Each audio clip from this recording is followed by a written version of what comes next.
the films that inspired you growing up, were they the 70s horror films? Were those particular influences for you? When I was growing up, first of all, I really didn't watch TV and really didn't go to films and so forth. And as an early teenager, I became aware of film. I was always creative, and when I came across a movie camera, a Super 8 camera, I realized that I could actually record, these creative impulses and all of these imaginary realms and so forth, and that's how I got into film. And then there's two things that occurred there in the late 70s. There's this the beginning of the horror film, and at the same time I began being exposed to like Orson Welles, and it was like those two elements. Like Orson Welles with his cinematography, the character's actually, the camera is actually like a personality in his work. It has a very definite language. It's not just like a movie of the week with a static camera recording acting, but it became a very innovative element within Wells's films themselves and making Wells's films. And then the horror films. I mean, Night of the Living Dead and Dawn of the Dead, I was just blown away by, not by any of the gore or anything like that, but it was using primarily, actors that weren't on the radar, and so it had a very realistic look. There was no one personality to distract you or so forth. Yeah. Well, that brings up a couple of interesting questions. Concerning Welles, what are some of your favorite Orson Welles films that you go back to? Well, I will say that what's not a favorite is Magnificent Ambersons. I think that F for Fake is incredible. Yeah. The Trial is great. That was one of my first Welles films. The Stranger, I think, is very solid. I love Macbeth and Othello. Those are great. And Chimes at Midnight is very good. And Mr. Arkadin, or however you want to pronounce it, Arcadin or whatever, is... you'd have to. I've seen all three versions of it. It's still subject to debate. And Touch of Evil is that I know. I understand its role in the classical myth of its canon and so forth. But it's A Touch of Evil is great, man. And, let's see. The Lady from Shanghai. It's kind of a hit and miss and spotty, but when they're just sitting there on the lawn chairs or whatever talking, wasn't even concerned what they were talking about. It was just that the imagery of them and the sinister nature of them talking, I thought was great. And I think as for completed films, I think we hit them all. Citizen Kane, Magnificent Amberson. Yeah, I think that covers everything. Shanghai, Macbeth, Othello, Mr. Arkadin, Touch of Evil, The Trial, Chimes at Midnight, and F for Fake. I mean, I've even saw the Don Quixote. They pieced that together out of his footage and so forth. So I think we covered the Welles films. That he was one of the great, really bold visual storytellers. And every time I think about Orson Welles, I think about that he started out at the very top, and the very movie that made him kind of destroyed him in a way, but he fought and fought to get his movies made, just like independent filmmakers such as yourself. I mean, he was a real big inspiration in terms of that. Well, yeah, he was very much one of the first independent filmmakers in the sense of that he was still making commercial films. I mean, there's the 20s avant-garde and all of that stuff. I mean, they're certainly all independent as well. But as for fighting to get commercial features up on the screen, he's definitely at the head there.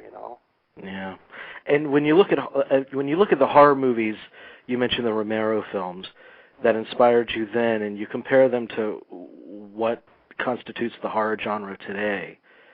What's lost, do you think?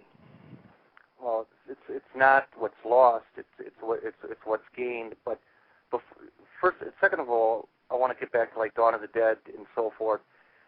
You got to see landscapes you typically didn't see in Hollywood films. You got to see barren trees and sinister landscapes. You got to see people wearing ordinary clothing, not hyped up caricatures of costuming, that what we're, glamorously wear, but rather very ordinary stuff, jeans, plaid shirts, army jackets, blown away by all of that. The music by Goblin and Dawn of the Dead was very different than most film music, because either most film music is usually fairly conventional, or it's like a sore thumb. You're constantly aware of this thing, this parallel language trying to hype up the narrative.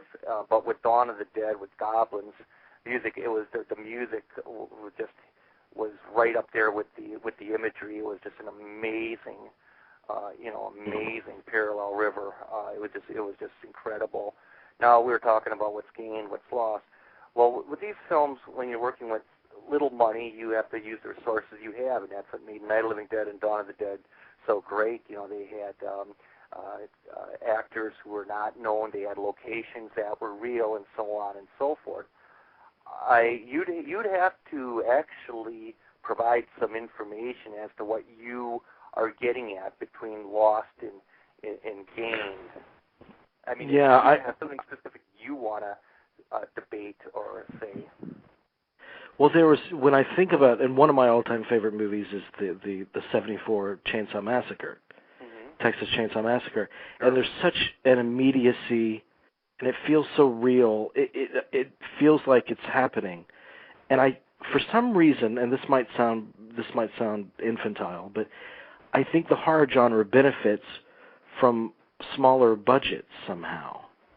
You're absolutely right, and that's absolutely non-debatable, because the horror is a very romantic notion. It's obviously a very primordial sensation, fear, and all of that stuff. And when you don't have that much money to work with, you kind of have to work with the elements of fear itself, or the elements of horror itself, and it's not diluted by extraneous elements like sets that would take you away, or known names that would take you away, or money can bring in a host of distracting elements. And when you have little money, you have to use the imagination and be very creative, and that's what art is all about, is to be creative and to become impassioned about what you're doing. Yeah. I actually, this opens up a whole door here. I have a question for you from one of our listeners. First of all, he says, his name is Barris. He's from the Netherlands. And he wants to let you know, first of all, that you're an inspiration for him as a filmmaker and as a person. And every year he rewatches American movie because he's taken by how passionate you are about what you do. His question is, he's curious as to how you were found and approached by Chris Smith, who directed that. Sure. Barris from the Netherlands. Hello, and hope you're doing well. God bless you and live a long, full, good, satisfactory life. As to the question, back in '95, I was working on Coven, and I wasn't twiddling my thumbs in the classroom. I was bringing in cans of film, that I had shot, and we'd screened them in the classroom. And Chris Smith was the one that was heading the class, and he said, "Hey man, can I follow you around for a few weeks? I've got some film stock left over." I said, "Sure." And those few weeks turned into 2 years as we went about the story of the making of Coven and my personal ebbs and flows at the time. So yeah, we that's how that all came about. Yeah, and that's a fascinating project. And I'm wondering what was the best and the worst that came out of that project for you, the Coven and American movie, that whole period of time? Well, the best and the worst. For the worst, there's really nothing. I mean, kind of like a private person. I'm very gregarious in the film, but there's also reasons for that. There's a camera running. There's a particular circumstance that demands a high amount of energy and thought, and putting together the film and so on and so forth. Coven, I was shooting, but in real life, I'm far more of a private person than one would assume. I don't get any kicks from being recognized. That's the only, and I don't mind it. I think people are generally polite and generally respectful, of your space and who you are. And so, I mean, there's no really worse side to it. It's just that I like to go to places and generally, that's kind of diminishing people recognizing me because I stay out of situations in the media that would, if it would be on TV, I just kind of like stay away from that stuff. So, all of that stuff's kind of diminishing. I mean, people recognize me, but it's not where I feel uncomfortable going out or anything like that. And when I was doing, as for the best, when I was doing Coven, I was very passionate about it. I believed in it. I believe in what I do. And, it was a very rough and tumble experience, with my psychology, but yet having to do a film, and someone shot 60 millimeter, and, I designed 6 tracks of sound.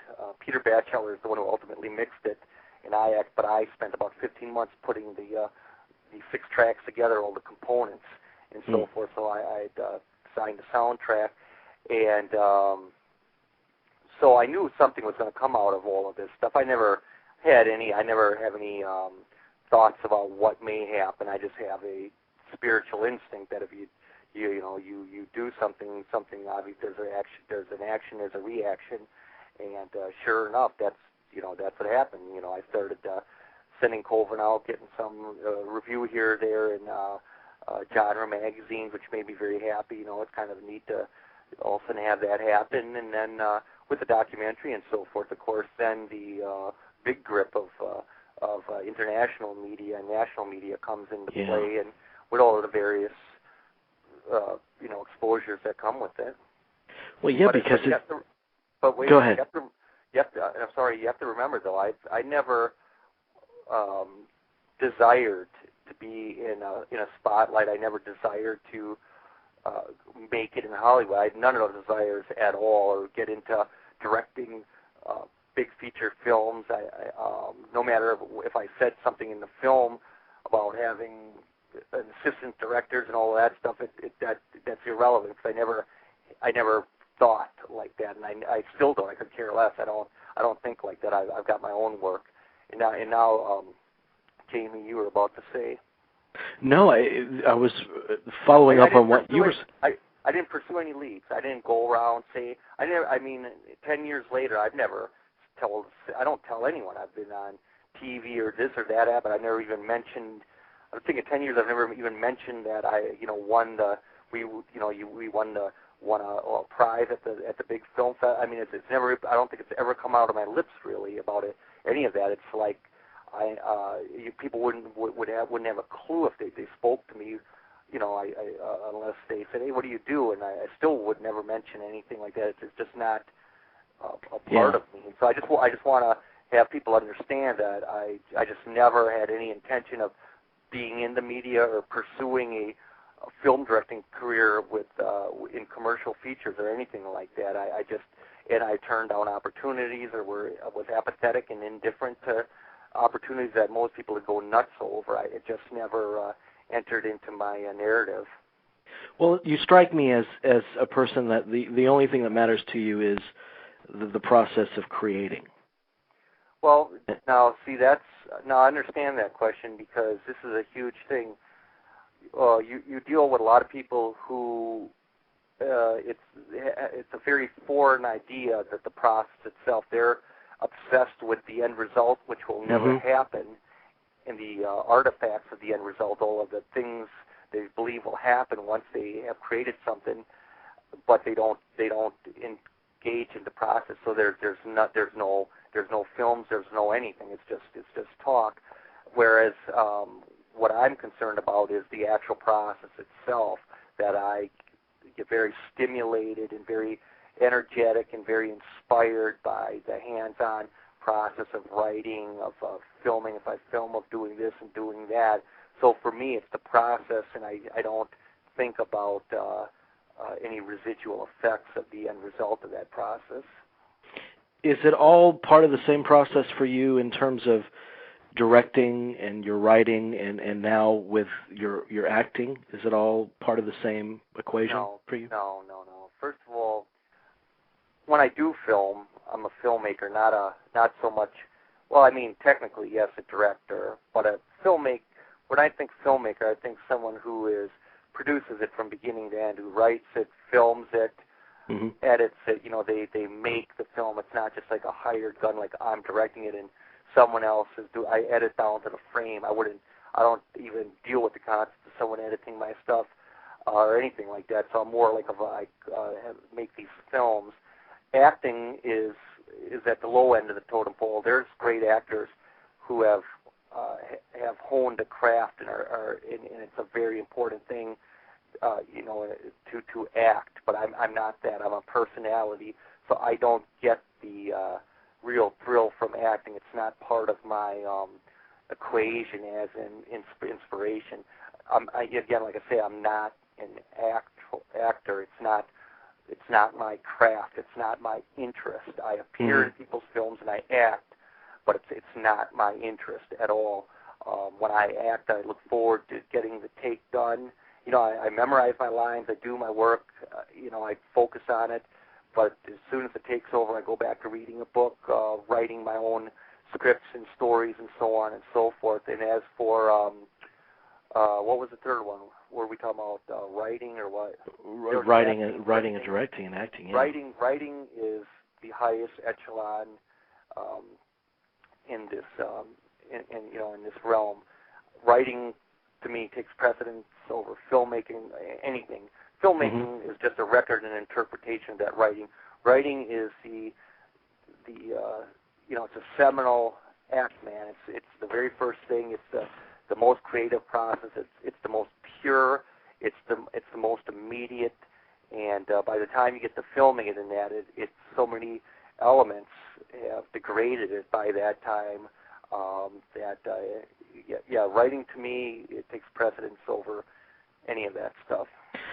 See, that is something, because as a filmmaker, as someone that writes and directs, writing is such a solitary art. I mean, it's you and the paper, and it's your baby. And then when you kind of set it free and you go to shoot your film, your writing, it has to change. The chemistry of it changes because other people are involved. So you have to be good at working all alone in solitude when you write, and then you have to be a good collaborator too. Do you find that that's easy for you, switching between the two? Well, I understand what you're saying about writing being solitary. I write every day. I've been doing this for years, and it's not really solitary to me in a sense, because the imagination's on fire. You begin to feel good about yourself. You begin to be connected figuratively to the outside world. So it's actually this, you embrace the outside world when you write. It's just you and the paper, but it's actually, you're embracing your imagination. You're just setting off all of these, creative fires everywhere. So it's amazing. And then as for filming it and so on and so forth, pretty well focused on what I do, and I just, I come in with all of the shot lists and all of that stuff when I do film, and I understand what you're, see, I write a lot. My primary writing is not, I do a lot of film writing and a lot of fiction writing and essay writing or whatever. So I'm well aware of that when you begin the filming process, that it's you're going to collaborate, you're going to get into this whole other stuff. But I'm fairly aware of that when I do the write for film, and that's going to occur. So I'm not like sitting around broken heart. Even if I when I figure out shots and that, I understand what's going to happen with the lighting and what the realities of the situation. So I'm not like in a fairy tale world, like all this great stuff is going to come out of nowhere, but I always stick with what's actually going to happen out there. Do you feel like when you perform in a movie like Modus Operandi or some of these other films that you've acted in, do you feel that it makes you somehow a better director and writer as well? Not writer. Nothing to do with it, but as for director, filmmaker, absolutely, because you're aware of the logistics of it, the technicalities of it, and the realities of what you'll have to deal with, so if you're writing, actually, to get back to that, you would also have to keep in mind while you're writing the realities that you're getting yourself into, that when you write that it's going to be manageable in real terms. but it doesn't impede upon my the imaginative flow of writing. I mean, I subconsciously don't write out there where it can't be manageable. It's all within the realm of possibility.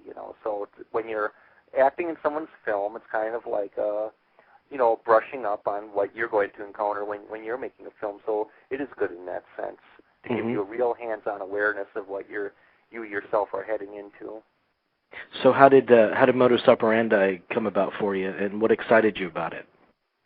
Well, I think Frankie started shooting that about 4 years ago, and I'd been in his other films. I don't know when. I'd been in several, technically it's 3, about several films before Modus Operandi. We lived in the same neighborhood, not the same neighborhood, but the same side of town. I'm on 82nd and he was on 100th. So, small airport between us and so forth like that. And actually, it's interesting because I was looking for VHS covers for my Colvin tapes on VHS, and someone said, "Oh yeah, we know this dude, man." And I talked to Frankie. I didn't know who he was. He said, "Yeah, meet me at midnight by these dumpsters." And I said, "Well, that ain't gonna happen, man." That sounded bizarre, man. I'm like, dude, I'm thinking I'm looking for VHS covers, not some bizarre covert operation. So, but anyway, however it happened, we started hanging out, and he asked me to be in his films, and I was in his films, and then with Modus Operandi, he would say, "Hey, we're going to shoot this," and that's over the course of 4 years. We shot it, and we did many exciting different locations. Being chased by a helicopter, being out diving around out in a lake, freezing out in the cold. I was shooting the city in the middle of winter up in I did those shots of Milwaukee and stuff like that. So it was just like each shoot was really, and then with that tongue trying to get cut out, fakely, but with a rusty scissors. I didn't have a tetanus shot. I think, dang, man, I don't even have a tetanus shot, man. All of this stuff. So each shoot was, it was different. It was very diverse, man. Yeah, but you get to share the screen with Danny Trejo. That had to have been a thrill.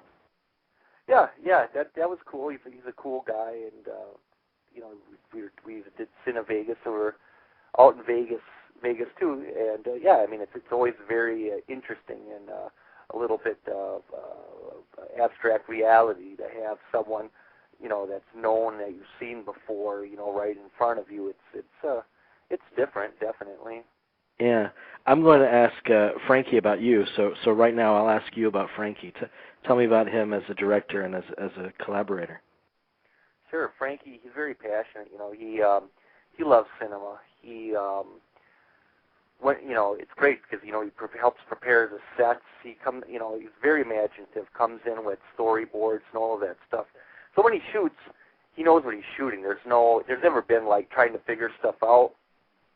He comes on the set, he's like totally prepared. Every saying, we just get on the set and start taking care of business. He's very focused.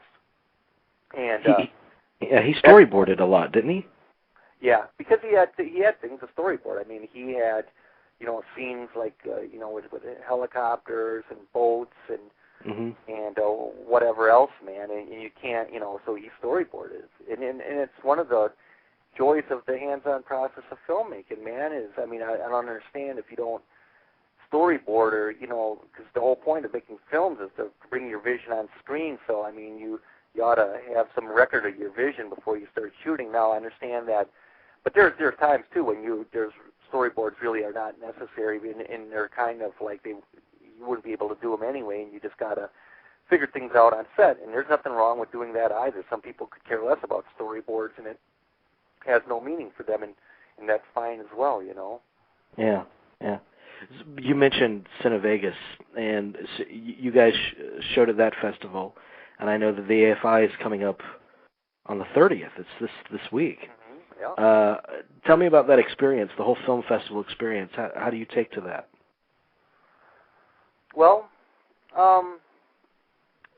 it's neat. You get like with the documentary, now you get flown around, eat well, get your own hotel room and all of that stuff, and you have the press interviewing you, so you get to express yourself. And the majority of us in life never get that to express ourselves like we do. I mean, some people live in oblivion. Their lives have never been expressed in any real individual way. And so it's unique to be able to express yourself, even like during this interview. So, and then you get lots of people surrounding you and asking you questions, and you further express yourself and so forth. And it's it's a wonderment going from city to city and landscape to landscape and getting to see different things and meet different people. So it's a very enriching experience. The film festivals that I've attended, I'm always taken by how excited and passionate the people that attend these film festivals are about film, and that's really refreshing. Do you find that that's the case too? Well, yeah, because when we're outside, out and about in the world, and we pay to see something or pay to be somewhere, it's kind of like music. You got these millions of talented musicians, let's say, here in the States, of course, millions and millions in the world.